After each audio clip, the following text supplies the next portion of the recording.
Hello, and welcome to Verbling. Hi there, I'm teacher Oakley. For the next hour, the class will be learning idioms, specifically idioms related to power and influence.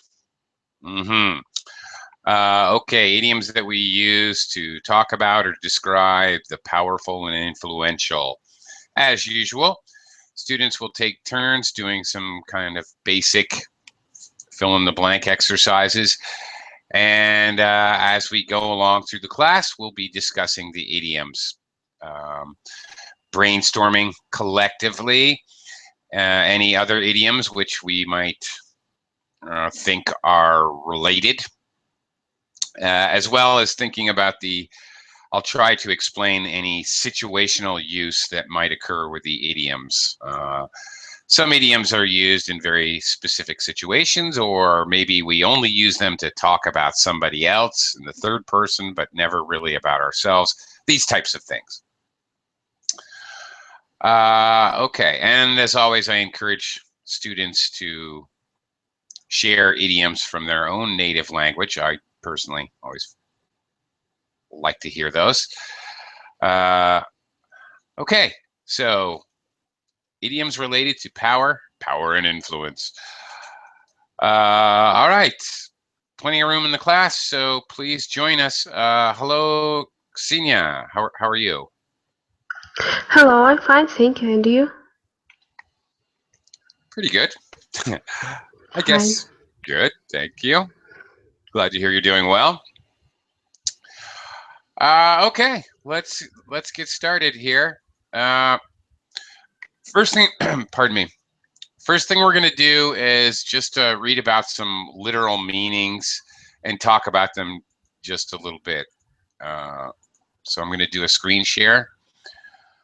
Okay, some information kind of about the connotation. We'll talk about the connotations in English of some of these words. Senia, can you read number one, please? Puppet is a kind of doll with strings. When you pull the strings, the puppet moves. Right. Okay. All right. I'm sure you know what a puppet is. Yes. Yeah, puppet shows are quite popular in your country, aren't they? I don't think so. No. No. Okay. Mm. Hmm. Okay. All right. Well, all right. Yeah. Well, okay.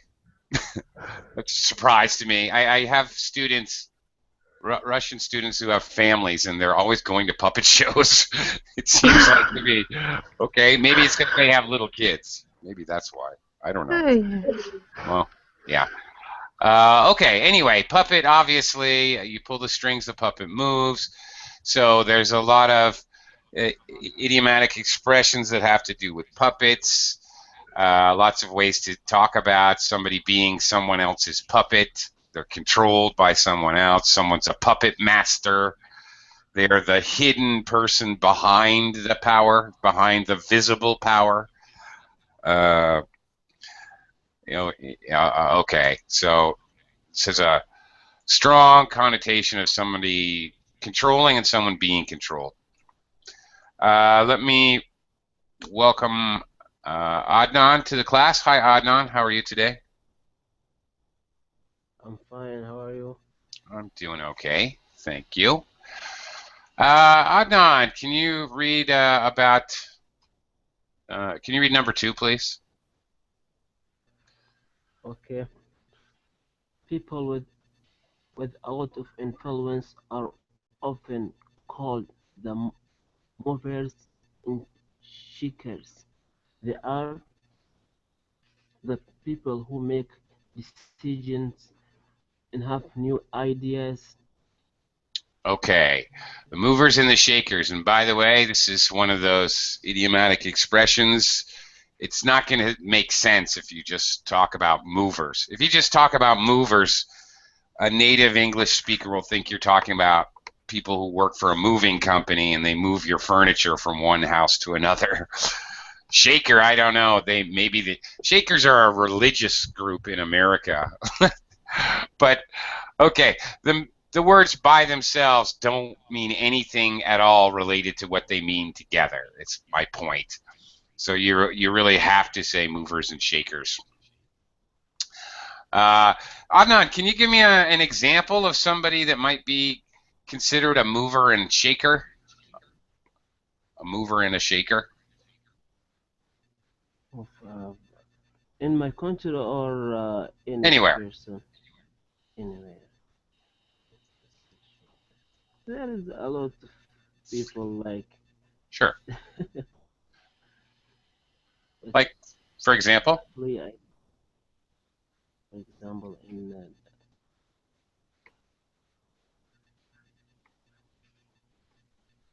Hello? in my country, religious people, they Okay. are movers and shakers. Right. Okay. That's possible. There's the obvious movers and shakers in the world, which are the world's political leaders. Mr. Putin, Mr. Obama, Mr. Hollande, Ms. Merkel. These are obvious movers and shakers in the world. Yeah, and often we use this to talk about people who are influential in business and industry. Okay, the Koch brothers, Bill Gates, okay, people of that nature. It can also be used for other. You're usually talking about somebody who's very high up in the hierarchy. All right, you wouldn't say in my company Bob is a mover and shaker. That would be a little strange. However, you can talk about movers and shakers in certain industries. I suppose you could talk about Steven Spielberg being a mover and shaker in the film industry, something like that, or somebody being a mover and shaker. Okay, in the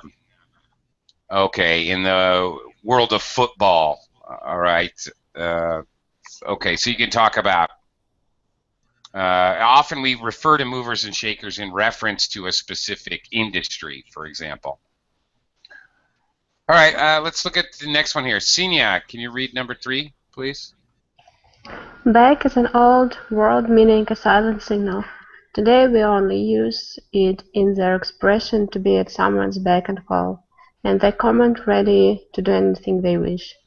Okay, well, this allows me to point out an excellent example of, as it says here, we really only use this word in the idioms, at someone's beck and call.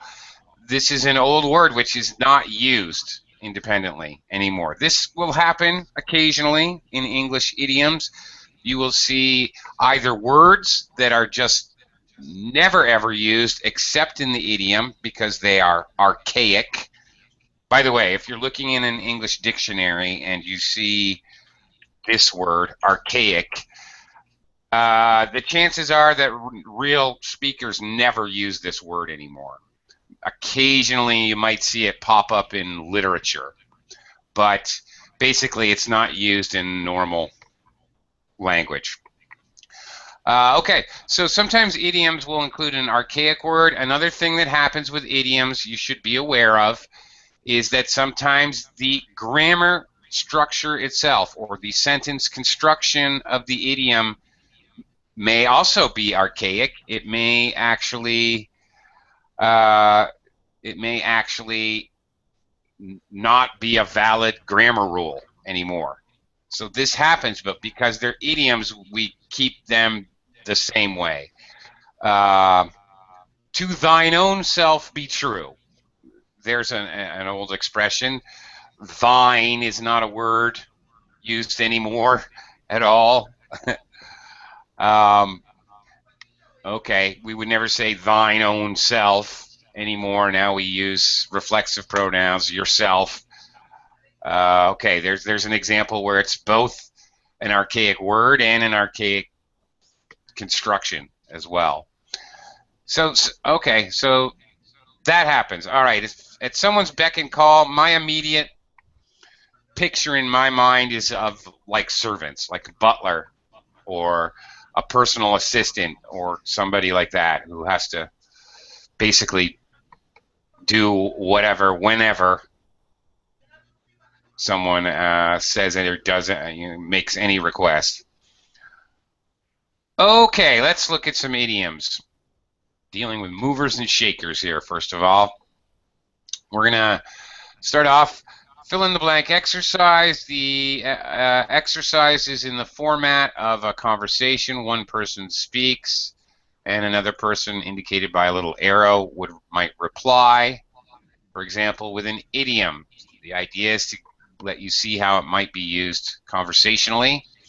We're going to choose from these idioms in bold italics here. And we're going to start with V. Hi, V. How are you today? Hi. How are you again? Hi again. Yeah. Hi again. Hi again. I'm doing great, thank you. Welcome to the class. I'm going to let you try number one, but first I want to just quickly say hello to Mustafa. Hi, Mustafa.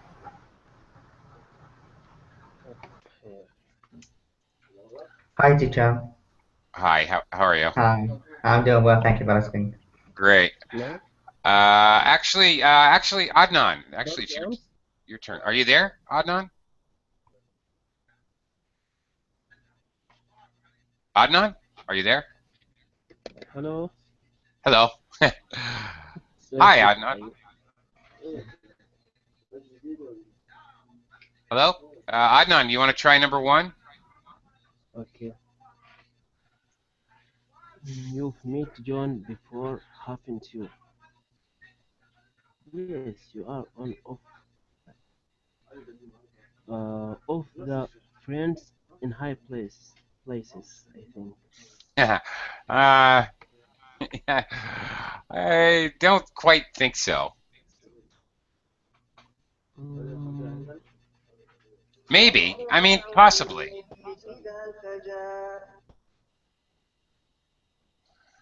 Possibly you're one of the movers and you're one of the friends in the highest places. But if that were true, I would expect, instead of you're one of the friends, I would expect you to say you're one of his, because you're saying you've met John before. Oh, okay. Oh, no, I see. All right. You're not referring to John. All right.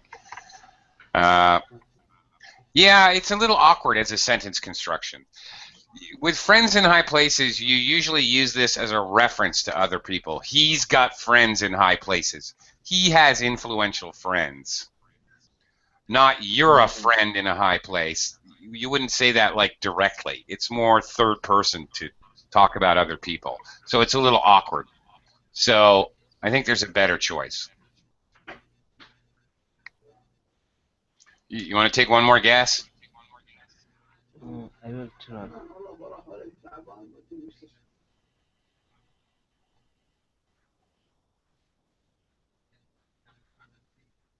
I'll give you a clue. We just talked about it a couple minutes ago.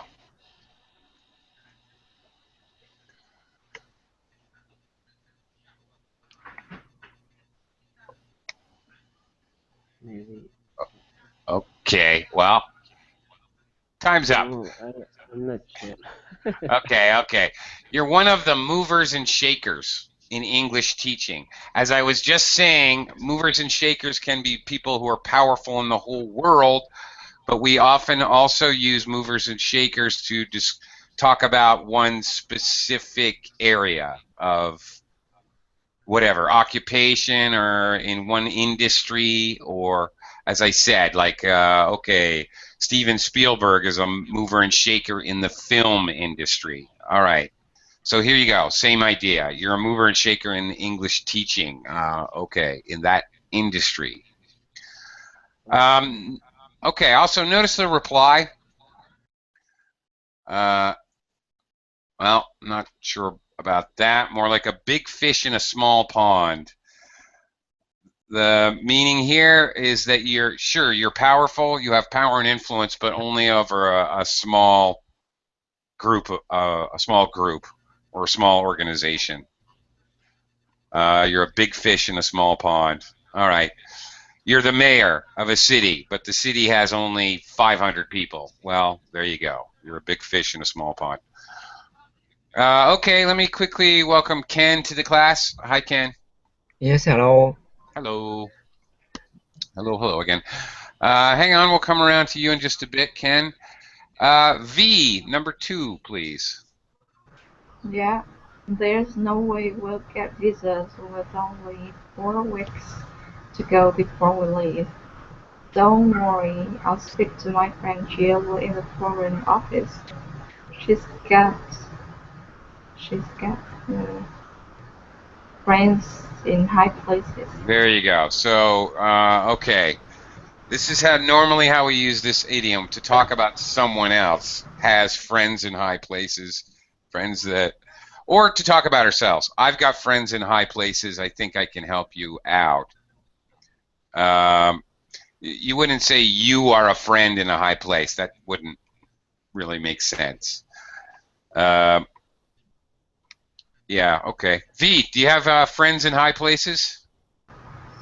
No, because I just be friends with someone normally at the same class. So I hope I will someday.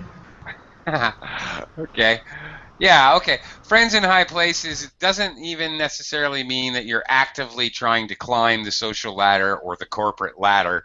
It just means you know people. Maybe it's your cousin. Maybe it's somebody you were best friends with in grade school. Maybe it's just an accident of fate. It doesn't necessarily mean these friends you're trying to use them because of their influence. It may completely be an accident that you know them. Maybe it's a neighbor. Who knows? Okay, Mustafa, number 3, please. 3. Go on, have another chocolate. All right, then, if you blank.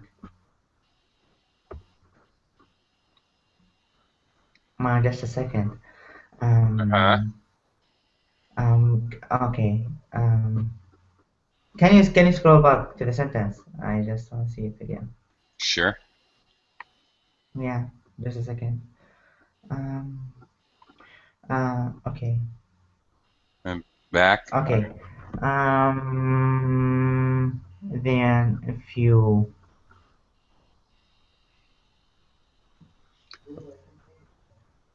The word that immediately any hint?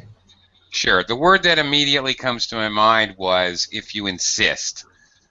So it's an idiom that basically means to insist.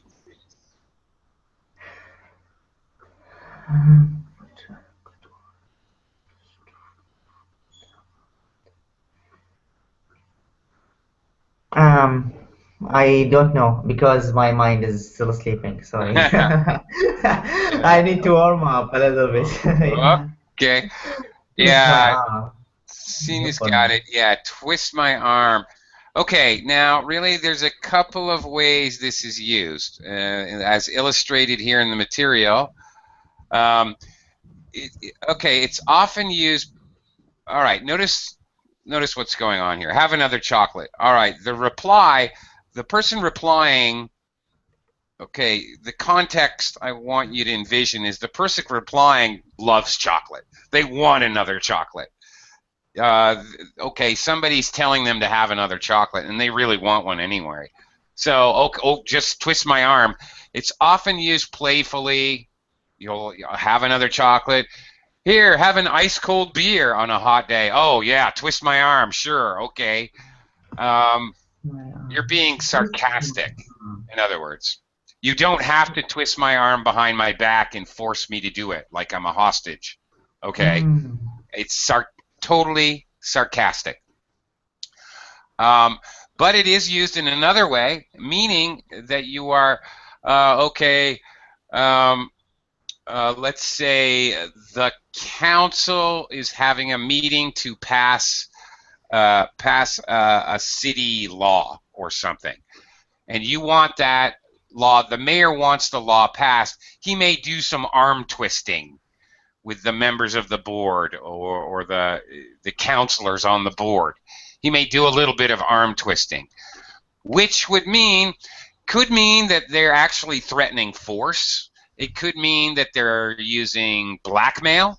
It could mean that they're trading favors. All right, if you vote for this, then I'll vote for your amendment over here. Could be a collection of all three of those. So, all right. So it could be serious arm twisting by coercion.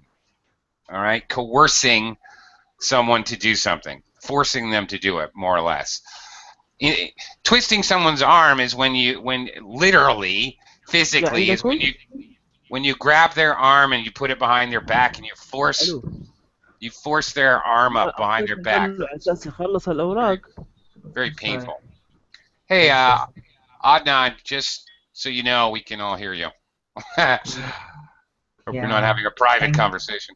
Yeah. Thank you. Yeah, I just got it. Actually, it's new for me. Like twist your arm. Yeah. Cool one. Yeah, cool. Okay, so two kind of completely different uses there. Okay. Okay. Ken, number 4, please.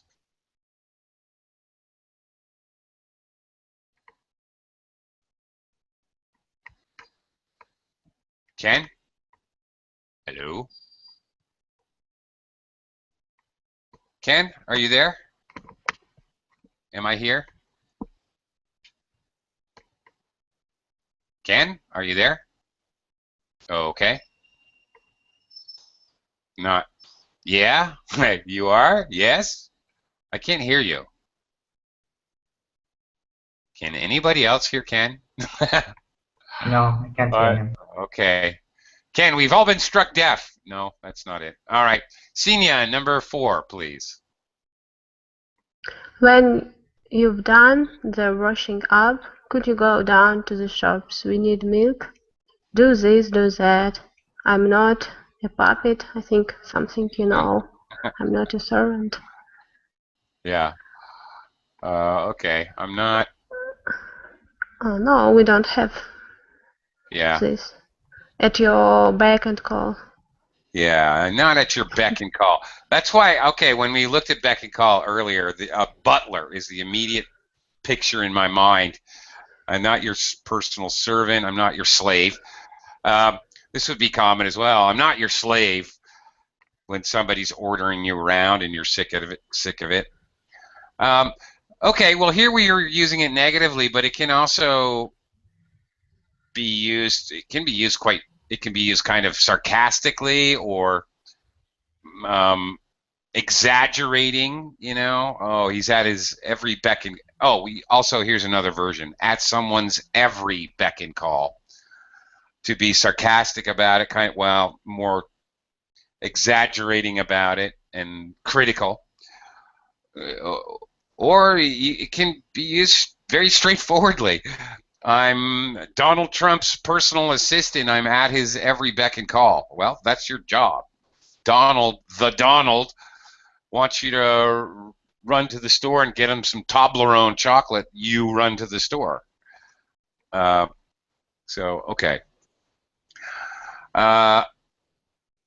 Okay. Totally unrelated to power and influence, but Senia, when you've done the washing up, what is the washing up? Maybe cleaning something.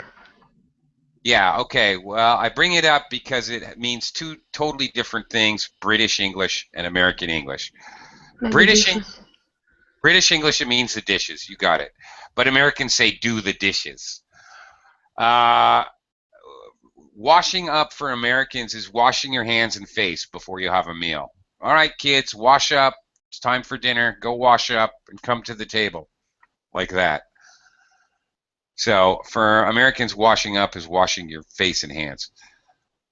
Okay, moving on, number 5, V. I see your company are advertising for more stuff. I'm thinking of applying. Good idea. If you do, I'll put in a good word for you. Okay, very good. All right, very, very practical, useful, and realistic example of how this is used. You can ask someone to put in a good word for me with your boss, for example. That's common. Or volunteer. I'll put in a good word for you. Yeah. Sure. Okay, I'll vouch for you. I'll recommend you is the idea.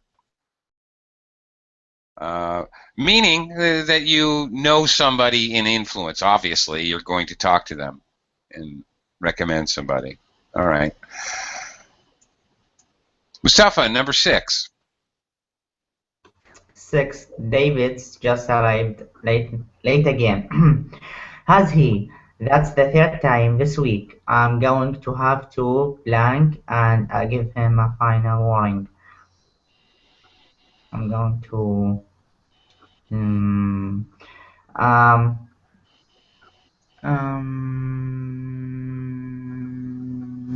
throw his weight around. What throw his weight around?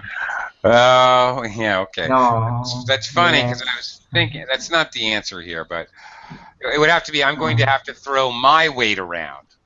All right. Just a second. Scroll up, Throw my please. weight around. You throw your weight around, you use your power and your influence. You use whatever power you have. Lay, That's not it. Yeah, lay down the law. that's right. So what's the meaning of that, do you think? I'm going to have to lay down the law. Can you scroll down? Uh-huh. I'm going to have to lay down the law and give him a final warning. Like break the law, baby, maybe. Break the law. No, not break the law. David's arrived late again. Somebody's just informing him. The next speaker, is the boss.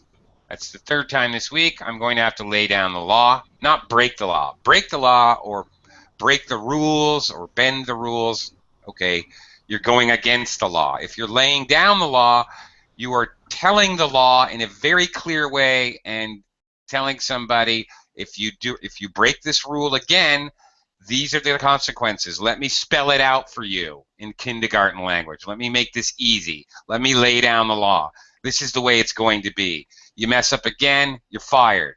Or you're in a family, you stay out late, your parents might lay down the law, all right?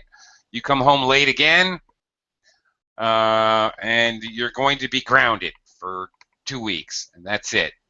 You're laying down the law, okay? Like explain more for him? Yes, explain it, but not in a, okay, now this is how it's going to be. More like this. This is what's going to happen.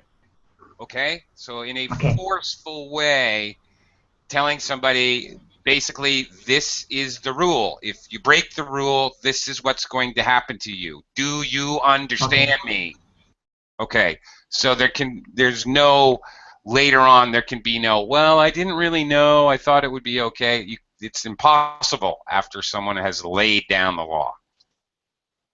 They've made it abundantly clear what will happen if you break the rule. Okay. Ken's gone. Senia, back to you, number 7. And we skipped here? No? Oh. Maybe, okay. No? No. Did we skip V? No, yes. No, we didn't. I'm sorry. What are you watching? Football? Who's winning? Nobody. It's 0-0, but Liverpool are starting to. They nearly scored a minute ago. Okay, started to throw his weight around. Oh, no. It's not really. That's more to do with power and influence, which isn't really.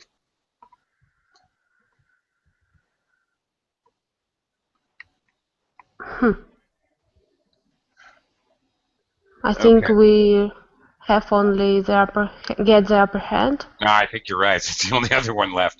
Yeah. Get the upper hand, and very often with start to get the upper hand, or past tense, maybe not. He got the upper hand in the end. Okay. Get the upper hand, meaning like in this example, all right, it's 0-0, so you think the teams are even. but they're saying Liverpool starting to get the upper hand. They're starting to take control. Starting to. Again, all right, well, here, the imagery in my mind, I imagine like wrestling or boxing. When it's clear, you're watching boxing or wrestling, it's pretty clear.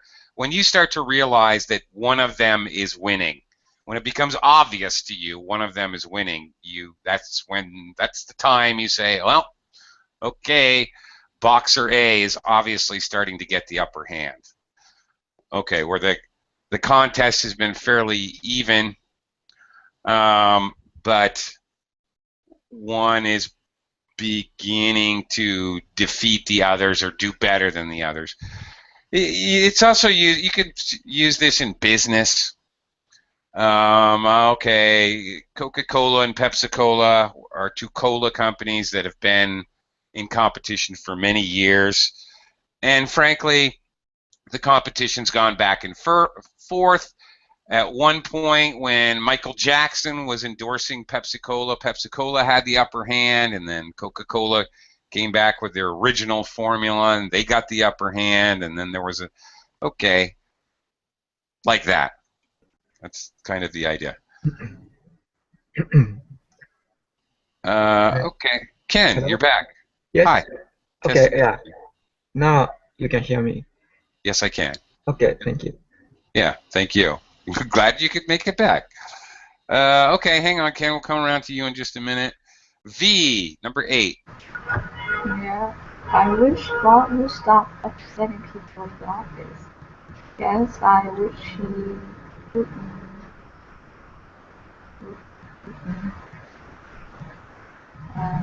throw his weight around so much. Yeah, okay. Well, the idea here is, well, is it positive or negative, V? It's negative. It's definitely negative. So this idiom has negative connotations. There's a negative feeling around it. The idea is using their power or their influence more than they should be.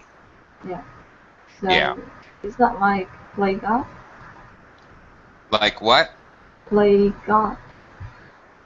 Play God? God? Yeah, okay. All right. Yeah, it's very similar. Okay, absolutely. Playing God. Playing God is a little more extreme.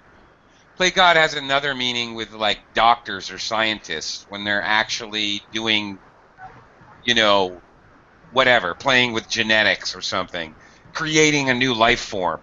Frankenstein, then you're playing God. Okay. Yeah. So that's an extreme example. Yeah. Throw your weight around, okay, you have seniority in the office, so you tell the new girl, Barbara, can you go get me some coffee? Even though it's not her job to get you coffee, you're throwing your weight around. Kind of being a jerk. Definitely negative. Okay, we're going to do a 2-step exercise here. Hold the fort. Going to be looking at some verbs, so as we go along, you might need to be careful about verb tense or conjugating the verb properly. Please notice that take is going to be used twice. All right, first we will see how many of these we know or can figure out logically and talk about them just a little bit, and then we're going to try to fill the blanks with these same idioms, so we'll have a couple cracks at it. Mustafa, any idea for A? Blank the shots. Take the shot. No. I know it's no, but like sarcastic, like take the shot. Okay. Call, twist, wear, carry the shot, eat the shot, hold the shot. Um,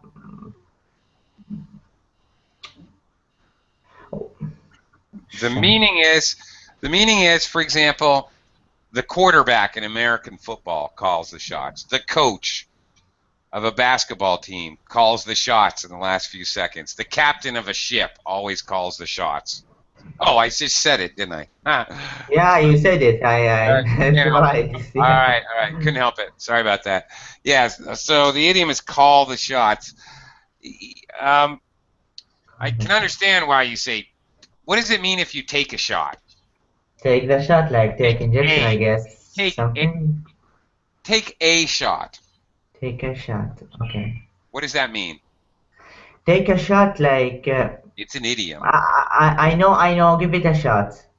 Give it a shot. That's it. Same thing. Give it a shot or Yeah. take a shot. Yeah. Just simply means to try. Try. Yeah. Give it a try. Okay. Take the shot. Now here's where one article, a or the, makes a huge difference. Take the shot. You see this in action movies where there's a sniper shooting a rifle from the roof. Take the shot. Okay. Shoot with a gun. Or maybe take the shot on a basketball court. You know. Go ahead. Take the shot. Go ahead. Shoot. You're just telling someone to shoot. So this is like literally meaning of it. Yeah, literal meaning. Yeah. Mm. And call the shot, like call the shots. You said like coach or what? Like coach, president. Okay. President Obama in the United States is the commander in chief. He calls the shots. He Mm. he literally is the highest commander. He calls the shots. The CEO of a company calls the shots. On this project, Brian calls the shots. He The sent the orders? the management put him in charge. He's in charge. Okay. He sent the orders. Yes, he No, he sent the gives, orders. Yeah. not Yeah. send orders, give orders. He gives the Give, orders. he give the orders, yeah. He He has the commands. leverage. He has the leverage and give the orders, okay.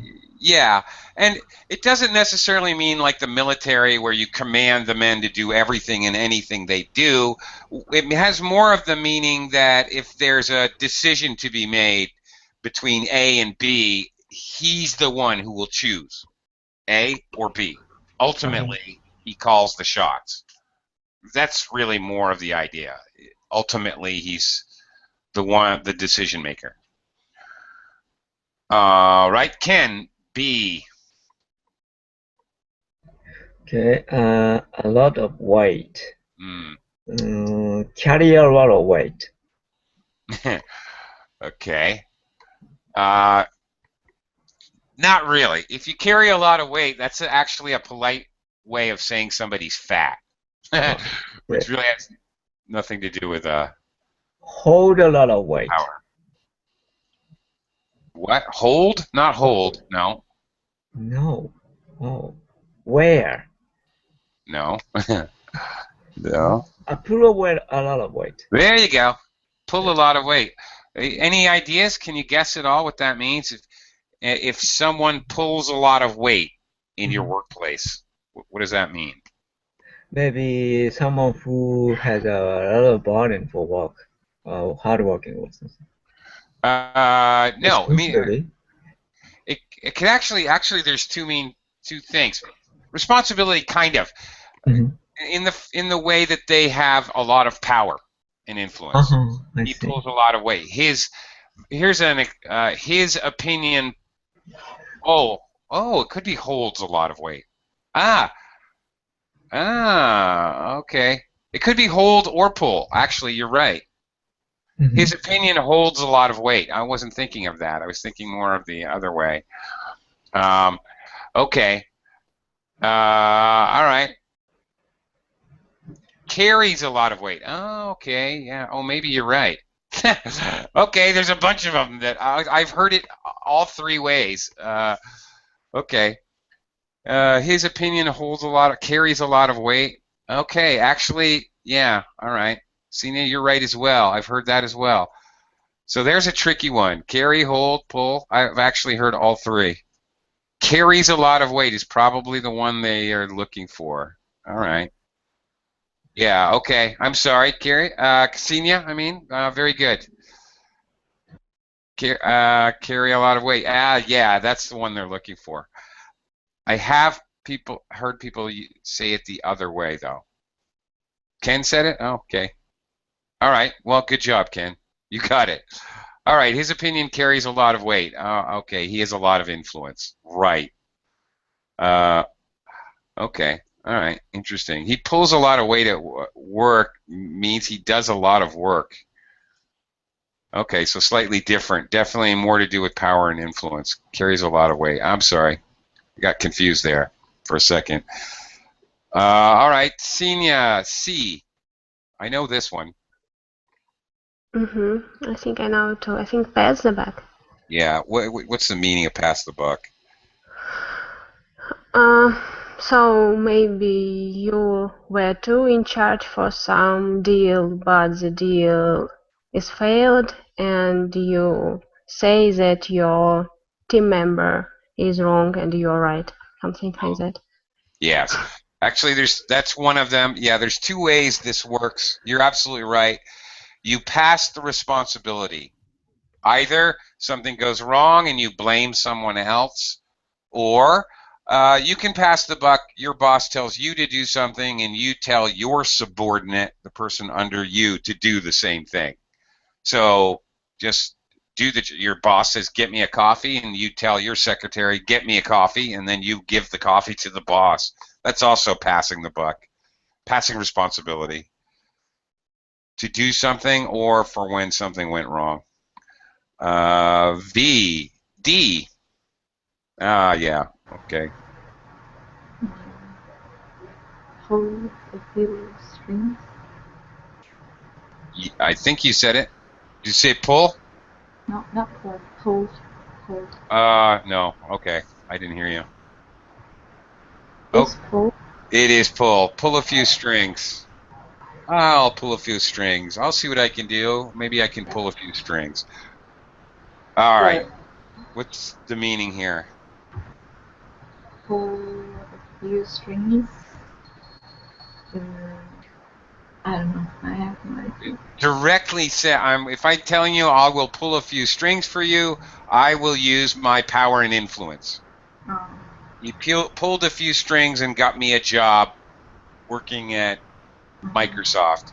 Okay, he used his power and influence somehow. Now we don't know if it's just asking for a favor or if we don't know if it's legal or illegal, moral or immoral. The expression is completely neutral. It just means neutrally he used his power and influence. Mustafa E. E. Where is E? Let us go with the literal meaning. Wear the trousers? Yeah. All right. There you go. Mm. Americans Wear the trousers. What does that Americans mean? are more likely to say pants because we're more likely to wear pants rather than trousers. We just use the word pants. So, Mustafa, who wears the pants in your family? Oh, this is a strange question. Who wears the male? The male wears the pants, I guess. We all Okay. wear the pants. Okay. We all wear the All pants. right. Well, the meaning is who has the most control. Oh, Yeah. who has the So most very control? often the Okay. father would wear the pants in the family, but other times, oh, my mother wears the pants in our family. My father does whatever my mother says to do. So my mother wears the pants in our family, like that. Um. Uh, Okay. very, very often talking about family. Who is in charge? Who's the boss in your family? Occasionally can be used for like work or something like that, but I don't know. For me, it sounds very strange because normally, at least as an American, we say, "Who, where's the pants in the family?" We actually say "in the family." Uh, okay, Ken F. Fort. Yeah, do you know what a fort is? Fort is a kind of place from small place to protect Mm-hmm. Yeah, from the enemy. Okay. yeah. It can be small. It can be enormous. If you go to like Fort Hood in the United States, American military bases are called Fort whatever, and they're huge. They're enormous. So it doesn't not necessarily small, but anyway, either way, a fortified position, right? a place originally for military defensive advantage. That's right. Take the fort. Okay, well, that's all right. You're absolutely right. That is an expression. You take the fort. Okay, you conquer something. Usually that's actually literally used like militarily, to take the fort. How about the opposite end? You're not the offense attacking the fort. You're the defense. Instead of take the fort, the offense takes the fort. The defense, what? Defense. Pull the fort. No. Mm. You Hold the fort. there you go. You hold the fort. Okay, this is actually an extremely common expression. If I'm the boss and I'm leaving to go to a meeting, you're second in command, Ken. I would say, Ken, you hold the fort while I'm gone. That's it. Any whatever in a family. Okay, the mother and the father have to go attend to things, so the oldest child may be told, all right, you hold the fort, Bobby. Don't let the kids get out of control and burn down the house. You hold the fort. You tell this to whoever's going to stay at whatever your base is, whether your base is your company, your home, whatever. Yeah. Okay. Hold the fort. Hold the fort. Maybe sometimes you just say it generally. Okay. You're at a party with your friends and you suddenly need more beer. Okay, you guys hold the fort. We're going to the beer store. We'll be back in half an hour. Whatever. You're just telling people to stay there and that they're in charge. All right, Sinya G. Eat out of the palm of my hand. But I think we can read off the palm of my. I think it's necessary. It's unnecessary to say this part of sentence, no? Eat out of my hand? Yes. Well, that's a very good question.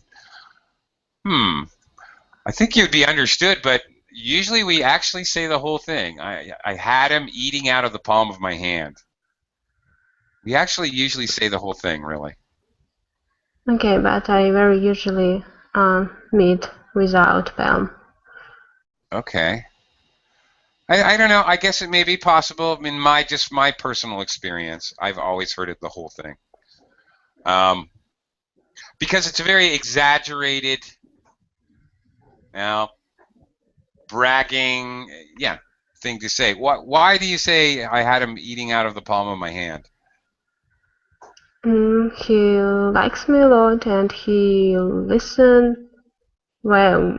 Oh my god! So he just eat. So like my pet, I feed my pet from my head, and he or she like my pet. Right. Yeah. Exactly. You might hear this in a couple different ways, like an audience. Oh, you're a comedian or a singer. I might say, oh, you had the audience eating out of the palm of your hand. Yes, exactly. They loved you. They would do anything for you. If you told them all to set their own hair on fire, they would. Or a customer, you're trying to make a sale, so you're giving some kind of a presentation. You might say, oh, I had them eating out of the palm of my hand during my presentation, and I know they're going to take the contract, like that. They not only that they trust you and like you, but trust is a big part. They believe you. That's another one. It's a lot to do with believing someone. A con artist, a confidence man, trying to trick money out of people. You might say, oh my goodness, he had them all eating out of the palm of his hand. They would have, each and every one of them would have written him a check for $1,000 right on the spot. Like that. Really has strongly to do with trust. V, how about H? Yeah. Take a tough line. Take a tough line. Yeah. Okay, if you take a tough line on someone, what does that mean? Or I've also heard hard line. Take a tough line on someone. I treat someone badly.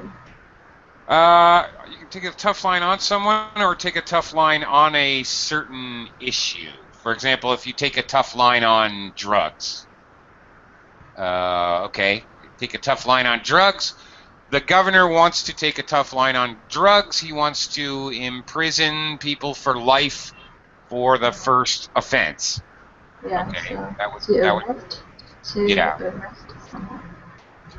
Well, to be very harsh. All right. My boss takes a tough line on tardiness and promptness, being at work on time. So he 3 strikes and you're out. If you're late 3 times during a year, you're fired automatically. He takes a tough line on lateness. Mustafa, letter I. I blank someone around your little finger. Twist someone around your little finger. Oh, okay. And what does Excellent. that mean? Twist someone around, like you playing with him? I don't know. Like, Yes, very good. Like you're playing with him. what's that mean? Exactly. You're lying to him and then manipulating him and making him do whatever you want, often through emotions. By the way, Americans usually say wrap someone around your little finger, but same meaning. Very often, most often used, well, very often used about a woman and a man. A woman, she has him wrapped around her little finger. She manipulates him. If she pouts her lip and bats her eyelashes, he'll do whatever she says. He'll buy her whatever she wants. He'll do, yeah. Basically, he is at her beck and call. She uses emotions and love and manipulation to control him. And that's the idea, controlling somebody. Okay. Through manipulation, and it could be intellectual manipulation, it could be emotional, often emotional manipulation. You could possibly have your boss wrapped around your little finger. I guess you are now twist ass around your little finger. I don't think so. No, because not really, because Don't it mean like you are in control of everything? Like you can do everything you want, maybe? yeah, but it's more the idea that they use emotional manipulation. If you have your boss twisted around your little finger, you probably are a sycophant. In other words, you're always saying, "Oh, you're the best. You're you're the best boss ever. You're wonderful." And your boss, you suck up to your boss, and so he likes you. If you're a woman and okay, you use sex and you use emotional I love you so much manipulation to get what you want, to get that person to do what you want them to do. I'm not trying to get you Okay. guys to do anything. I have no Oh, okay. ulterior Sorry, I got it. motives to control you I got it. guys. I'm not Oh, okay. trying to Like, manipulate you guys in any way. like it is synonym to suck someone up, right? It's close to that. Manipulate someone is you're Definitely. you're lying to them or not acting really, maybe not lying, but maybe not acting completely truthful in order to get what you want, very selfishly. If you're twisting someone around your little finger, it's definitely negative. Definitely Okay. negative. Uh, Okay. okay. Okay. Ken, how about Jay? Take advantage of someone. Yeah, of course. Okay. All right. What does that mean? Very common phrase. Maybe take advantage of someone. Yeah. I cannot say. An example, maybe. Yeah. I take advantage of that man in a race. How do you take advantage of him?